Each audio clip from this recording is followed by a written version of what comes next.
Good morning! Hayaka and I were just talking about you. Is Chevra still not joining us today? Probably not. We haven't seen her either. Huh? That's such a pity. Director Farina said that we've only got a few small scenes left before wrapping up the entire thing. She even said that she'll get me into a couple scenes, so everyone will have a chance to shine in front of the camera. We were also planning on having a victory feast once we're all finished filming. You can join us, right? If only Chevros was here. I still haven't taken a photo with her. I'm afraid that can't be helped. Those special patrol folks are like phantoms when they've got a case on their hands. But to be honest, I'm even more concerned by what I read in the Steambird earlier this morning. It said that the killer in the murder case was none other than the author of the Two Musketeers. Oh yeah, I heard about that too. He came forward and confessed his crimes, but gave no explanation as to why he pulled the trigger. We didn't know about this case at all when we joined the film. Is it going to affect the reception of our work? From a pure publicity standpoint, this will draw a lot more attention to our film. I have to say, though, that no director can be perfectly comfortable with garnering attention through means other than artistic skill. To be fair, I feel like that ship sailed the moment you allowed yourself to be named as the director on our posters. It's not my fault that I'm super popular. What was that saying again? My popularity has, Sunk to an all-time low? spread to the four corners of Tibet.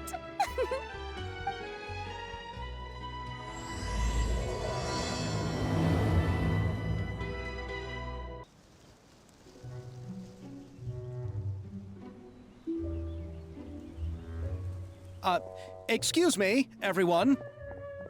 Xavier! Feels like it's been ages since we last saw you. I've been talking non-stop with the Film Association, and I'm absolutely swamped trying to coordinate the film's marketing. So forgive me for not being around more often, but please believe me when I say that I will make sure everyone's hard work gets the exposure it deserves. Oh, seems like you've been fighting your own battles. Yes, that's one way to put it. Oh, and before we begin the final round of filming, please allow me to finally introduce you to the original investor of our film, Mr. Morris. A pleasure to meet you all. Yes, glad to make your acquaintance, Mr. Morris. We've heard about the issues you've encountered with your financial situation, and genuinely hope that things have taken a turn for the better. Oh, well, the situation has indeed improved somewhat. Don't worry, Mr. Morris. Accidents and last-minute challenges happen all the time. There's no need to blame yourself over it. The good news is that we're almost done filming now, and I would even say that this is the best story I've ever seen. Is that so? I say that's great news. All right, now that we've gotten all the pleasantries out of the way, let's get this show on the road. We'll mostly be filming typical people and scenery from the streets today to improve the sense of environmental ambiance in some parts of the film. Oh, and there'll be a cameo for Mr. Kamisato and Miss Yoimiya as well. They'll be used to show outsider perspectives on the fates of the Two Musketeers. That's right. Ayato should be here any minute. Excellent! Then let's start with the scenery shots. Camera and clapper loader, you're up. Yep, we'll be ready. Remember, all we need are some wide zoom shots of the streets. If you happen to find some particularly lovely patches of flowers and grass, feel free to grab some close-ups of those as well. Ready? Lights! Camera! Action! Okay, now move the camera slowly. Try to focus on that flower. What's wrong? Just adjust the focal length a bit. Something the matter?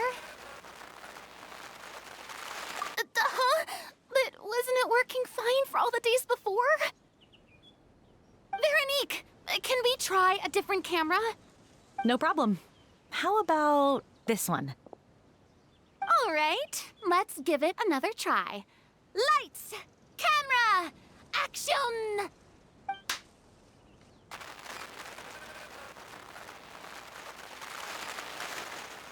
Don't tell me. This one is broken too?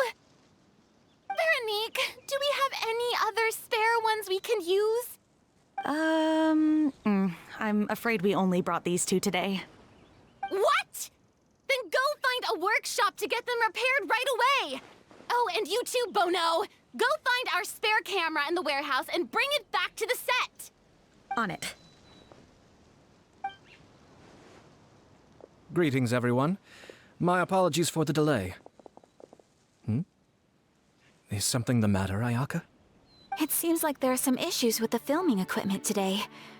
We're stuck for the moment. I see. Well, let's not just stand here twiddling our thumbs. Actors, to the makeup booth. We'll start on the next scene as soon as we get a working camera. The people at the workshop told me that the part which holds the lens in place seemed to have fallen off.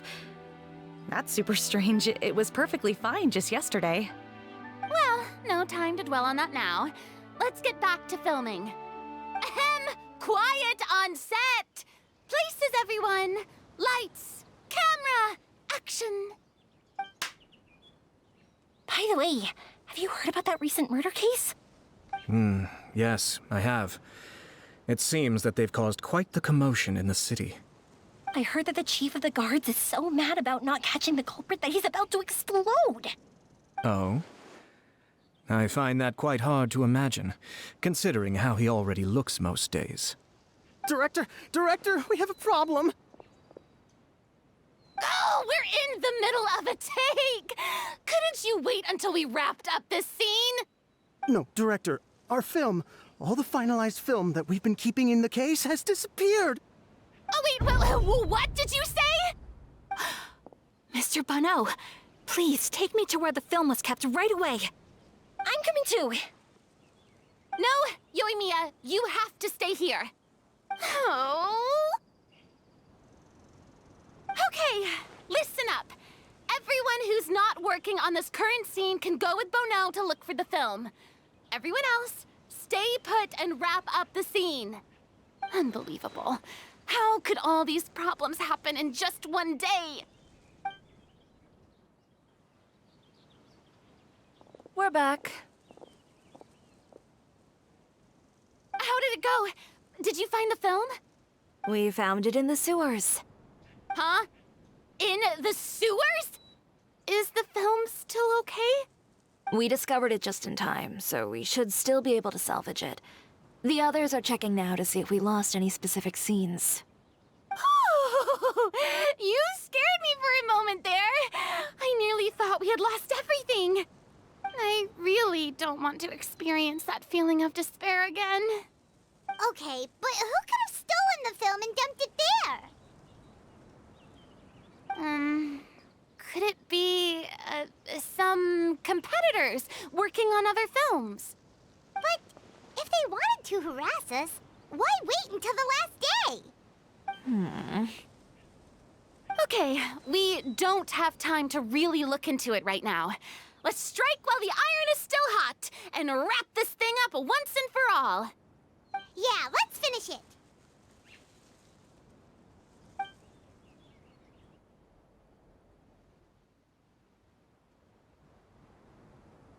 I would like to officially announce that our entry to the festival, The Two Musketeers, has now concluded filming! Paimon is spent. It's so late already. Even though the filming process proved to be extremely challenging, everyone provided valuable and unique contributions to the final product. Thank you all for your dedication and support. And just like Director Farina, I would also like to extend my most heartfelt thanks to all of you. Really, you've all helped me so much. All All right, let's save the awards speech for later, and hopefully also get some rehearsals in before the real thing. Anyway, now it's time to party! Let's all make our way to the beach and have a celebration feast so loud and fun that even the blubber beast will want in. Whoa, this place is hopping. Everyone's finally getting to relax after wrapping up the film. Let's go chat with someone. Have you ever seen a fireworks show, Mr. Morris? It's pretty amazing. I'm afraid I haven't, but I'll take your word for it. Hey, Ayato! How's your work been going? Everything went rather smoothly. Thank you for your concern. Ayato told me that we've already confirmed the dates for some Inazuma Fontaine cultural exchange events. So the next time we visit, we'll be doing so in our capacities as the representatives of the Yashiro Commission. Oh, that's great! Then maybe Paimon will be able to find Fontaine detective novels in Inazuma from now on. Oh, wait. Wouldn't Yae Miko get upset if that happens? That would be stealing some of her business. You've got a point. She's always complaining that light novels have become bland and too predictable after all. The cultural exchange won't only feature literatures of both nations, of course. We have also made plans for cross-cultural engagements in the fields of gourmet cuisine, toy making, and artisan craftsmanship. Whoa! Paimon's getting super excited now! When the time comes, be sure to visit and participate in all the events. I was thinking, if this film turns out to be a success, could I ask the two of you to stay and be a part of my crew? Of course, I'll definitely increase the pay for next time. I'd be more than happy to, Mr. Xavier. Thank you for the offer, Mr. Xavier. But I've made some plans to go on a journey to the other nations once the festival is over. Is that so? Well, then in that case, bon voyage, Miss Veronique. Please feel free to get in touch once you've returned to Fontaine.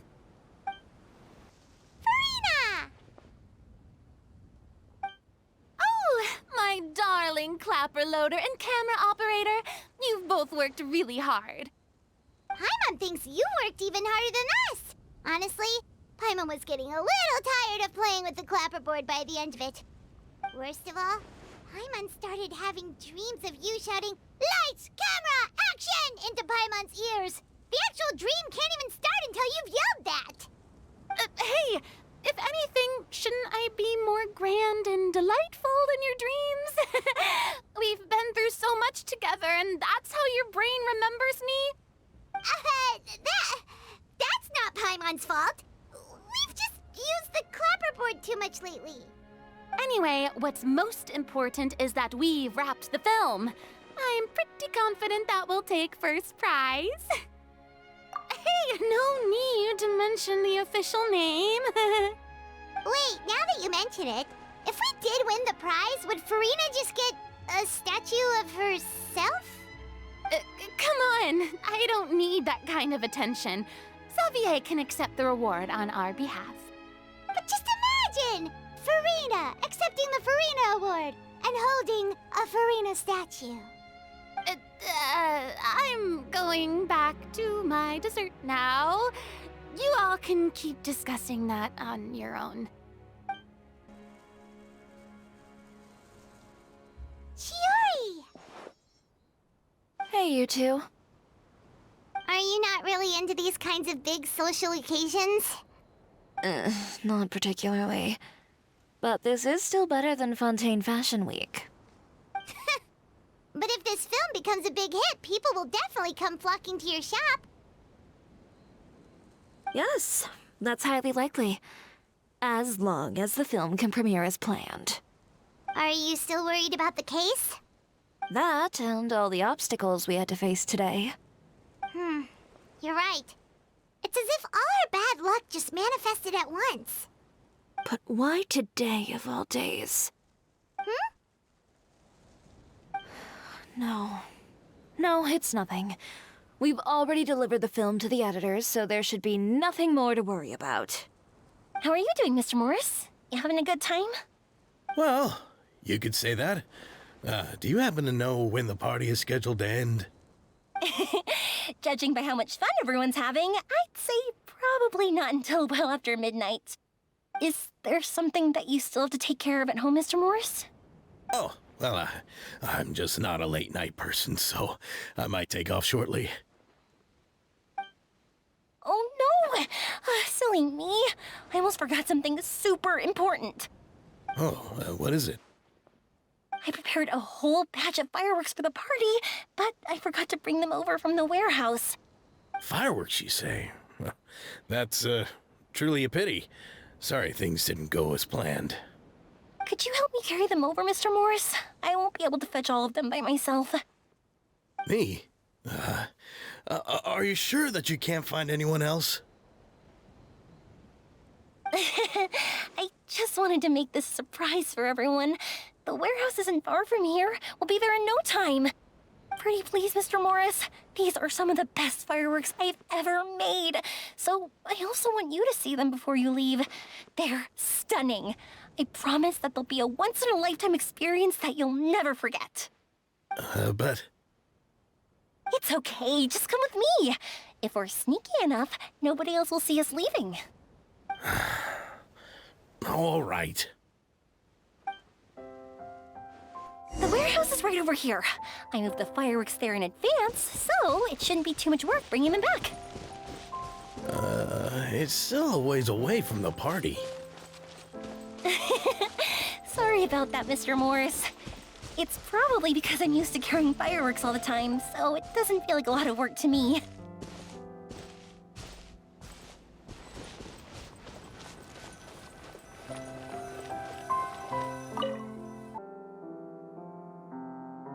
It's dark in here. Wait here, Mr. Morris. I think the light switch should be somewhere over here. Why did I have to get roped into this? What was that?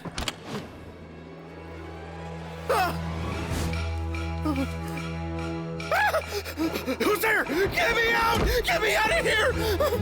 Did you really think you'd get away, Morris?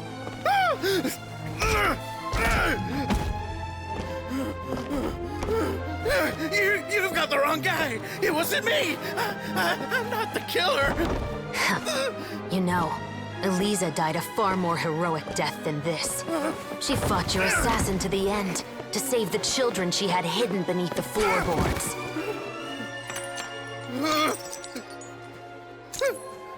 That is Eliza's pendant, the one with a photo of you two inside. The one you gave her. Ring any bells? It's a fake! It has to be! There's no way! No way your assassin didn't destroy it, you mean?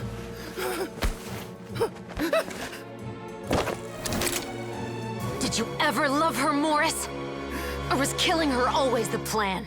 No, please. Listen to me. I told Eliza to keep us a secret. I paid her plenty for her silence.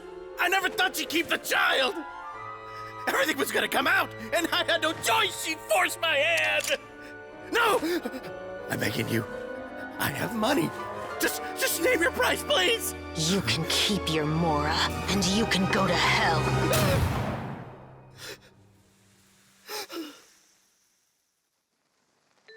I'm Captain Shovraz of the Special Patrol. Morris, you're under arrest for Eliza's murder. Huh?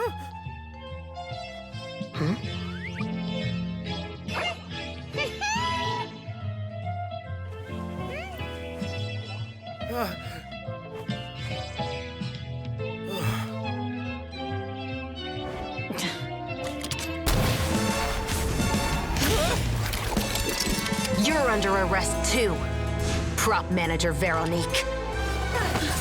Or perhaps I should call you the Second Musketeer.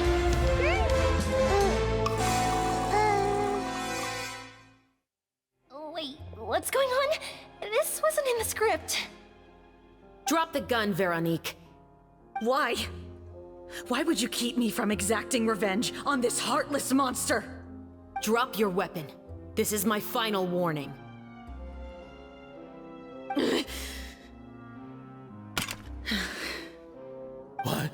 What is going on? do I have to spell it out for you, Morris? Everything that took place just now was staged to get you to confess the truth. But this last part is all improv, of course.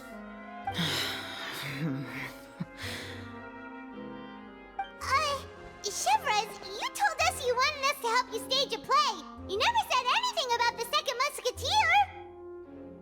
It's because even I had no way to confirm my theory until now. Thank you for your performance, Yoimiya. Could I trouble you to go and bring in the other Special Patrol members? They should be on standby just outside. Oh, and please tell the other cast members not to worry about us. We'll be rejoining them shortly. On it!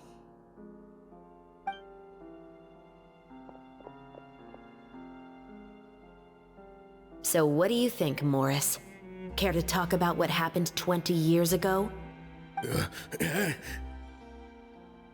My patience is limited, you know. Don't force me to take you back to the interrogation room. I'd wager that you wouldn't last for more than a minute in there. With the recording we made, you have no chance of winning in court. Cooperating with us now is the most practical move.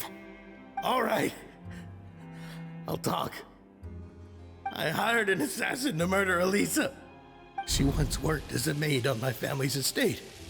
She was very beautiful, and after some time I fell for her. We kept our relationship a secret and carried out an affair for some time, but it wasn't long before she became pregnant. And if my parents ever found out, they would have stripped me of my inheritance and status, driven me out of my home.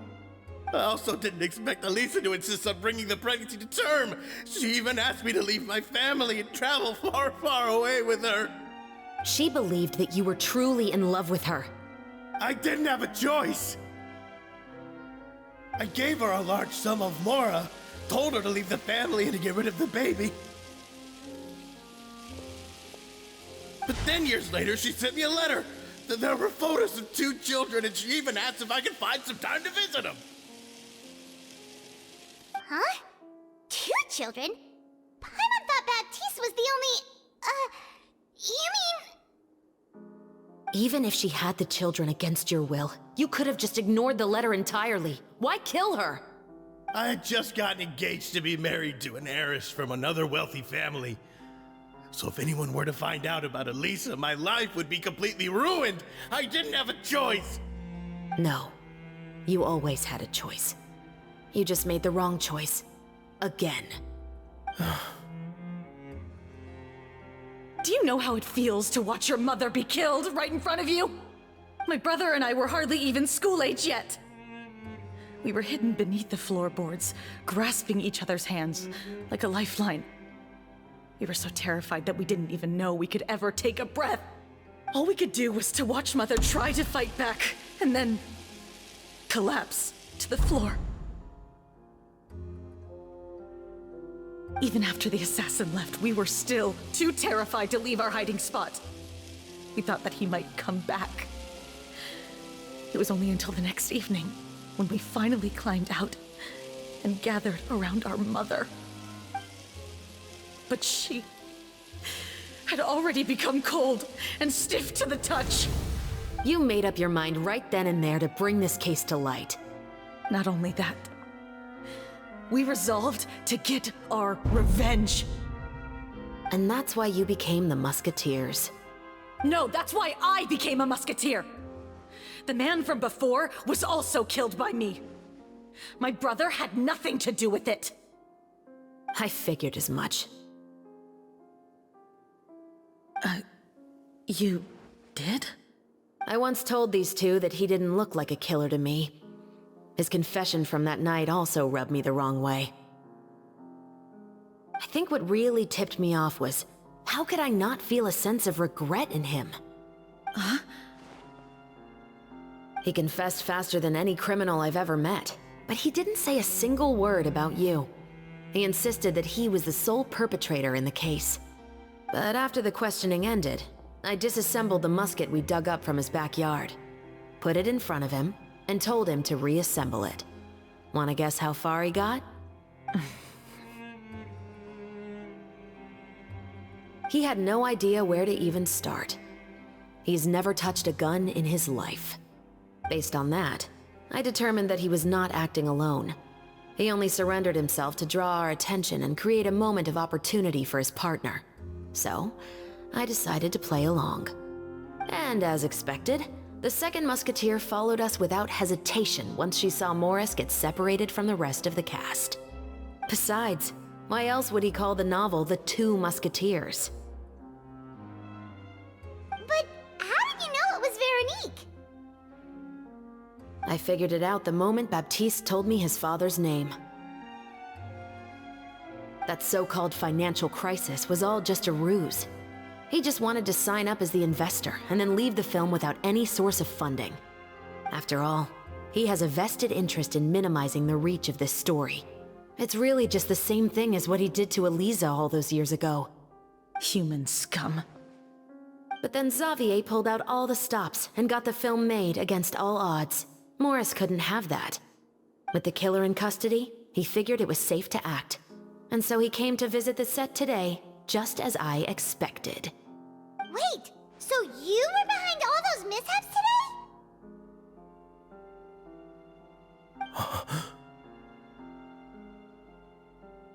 As for the identity of the second musketeer, I assumed they'd probably stay close to Morris and look for an opening. And if they already knew that Morris was the film's investor, then that narrowed the list of potential suspects as well. Furthermore, being the props manager would allow the culprit to avoid scrutiny by purchasing mechanical parts in the name of the crew. With that hypothesis in mind, I went back to check Baptiste's orphanage adoption records. Guess whose name I saw on the same page, just a few lines from his. My brother. He trusted you. As in, he trusted me to perform the deed on his behalf? He trusted you to stand on the side of justice. I am. I thought you could do it as well. Oh, the look on your face when you told him to go to hell. I really thought you'd put a bullet in his brain. You know what he has done. Are you telling me that you'd rather see him spend the rest of his life living like a king in the fortress of Meripede? I will never be able to forget the feeling of my mother's cold, lifeless hands. And you would call this ending fair? Is this what you call justice? I won't lie, Veronique. I did hesitate when your brother first told me about the truth. I wondered. I agonized over whether I should really put a bullet in his head. So why don't you? Because that should never be how justice is carried out in this world. Perhaps, to you, justice is simply reciprocated. An eye for an eye, and a life for a life. But everyone has their own understanding of justice. If everyone were to pursue their own definition of it, there would be no more order in this world. Today, you'll kill Morris, and tomorrow, his children may come for you. The world cannot render judgments based on a desire for revenge. That will only lead to a cycle of revenge, as well as the destruction of order and civilized society. Fontaine is founded on a set of laws and a standardized code of justice. That is why we are the nation of justice. But with all that said, I will promise you this. Morris will not lead a cushy life in the fortress of Meripede. Chevreuse, the rest of the Special Patrol is here. Thank you so much, Yoimiya. Letelier, Terena, please take them away.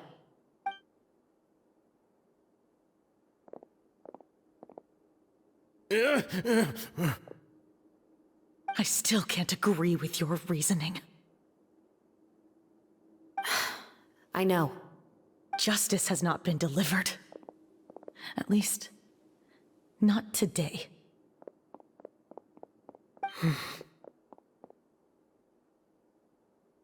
Chevreuse. Let's go. We should give an explanation to the crew. Thank you for your concern.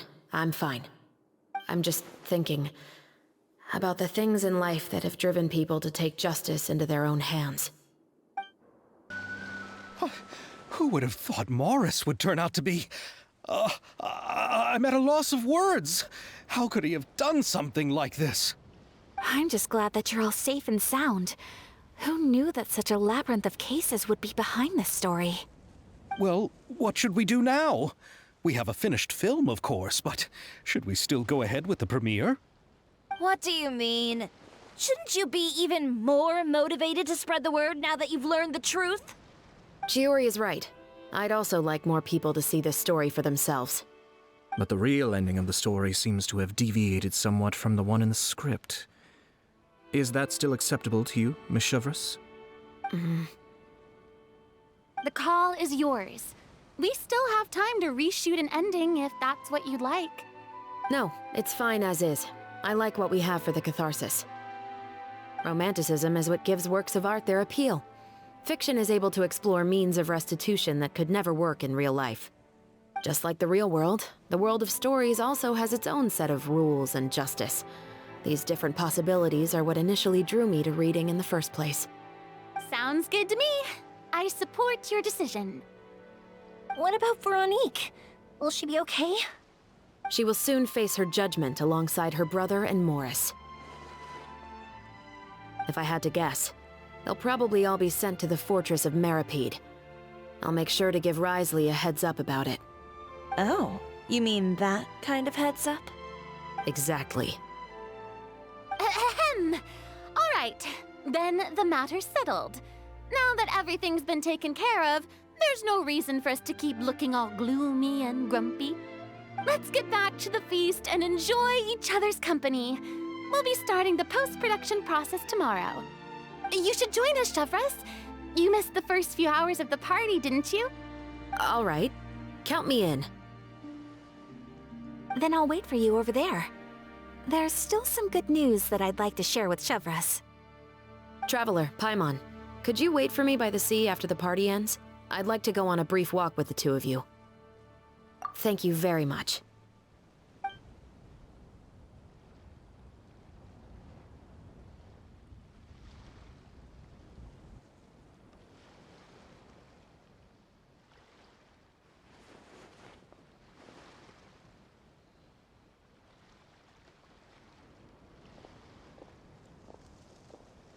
Sorry for the wait. Oh, we weren't waiting long at all. Is there something else you wanted to tell us? No, I don't have anything new to share. I just felt that since you were my investigation partners, I should have another conversation with the two of you.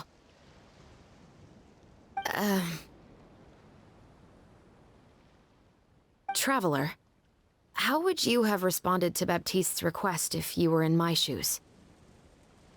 When I was young, my father often took me here to swim. We'd come rain or shine, even when it was freezing cold. He told me that swimming was the best activity to train one's strength of will. You could never give up before reaching the shore, especially when the water was cold. Oh? Why's that? Because the moment you give up would be the moment you die. At that point, I still hadn't received my vision. One winter, the chilly wind felt almost like knives on my skin, and the seawater was so frigid that it numbed my toes the moment I stepped in. I cried and begged my father to spare me from having to swim across, but he wouldn't listen. He used to be a member of the Special Patrol as well. You could say it was his way of educating his children. That sounds awful. When he saw that I wouldn't stop crying, he just picked me up and tossed me into the icy water. The bone-chilling cold took away my senses.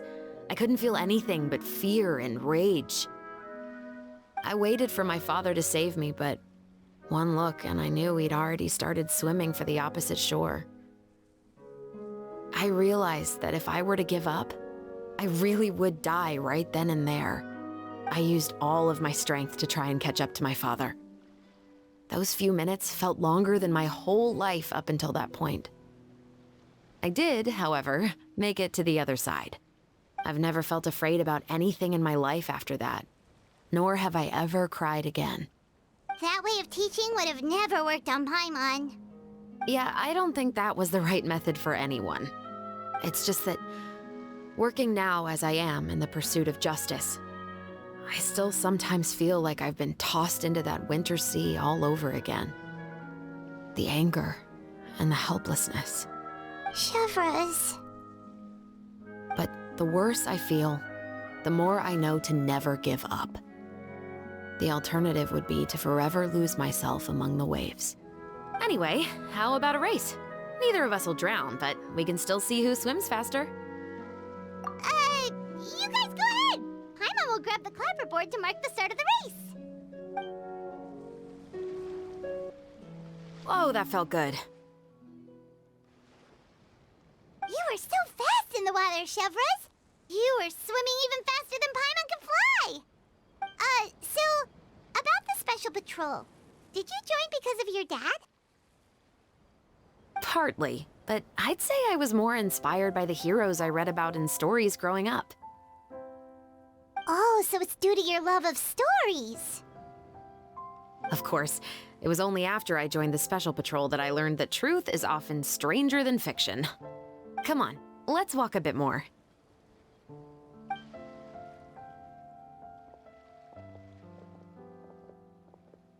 To be honest, I do sometimes question whether the decisions I make are the right ones. But I know that no matter what, I must keep swimming. Because the only thing I've got my eyes on is the shore in the distance.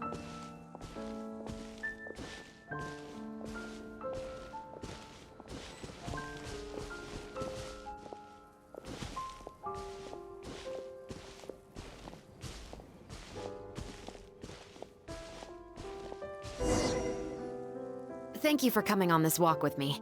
I feel a lot better after getting all that off my chest. Huh. We're nearly back at Baptiste's house. Huh. You're right. I didn't realize we were so close. He really did plant a lot of flowers. It's just like how he described it in the story. Huh? Wait. Paimon, Traveler, look! The rainbow roses in the garden. They're in full bloom now.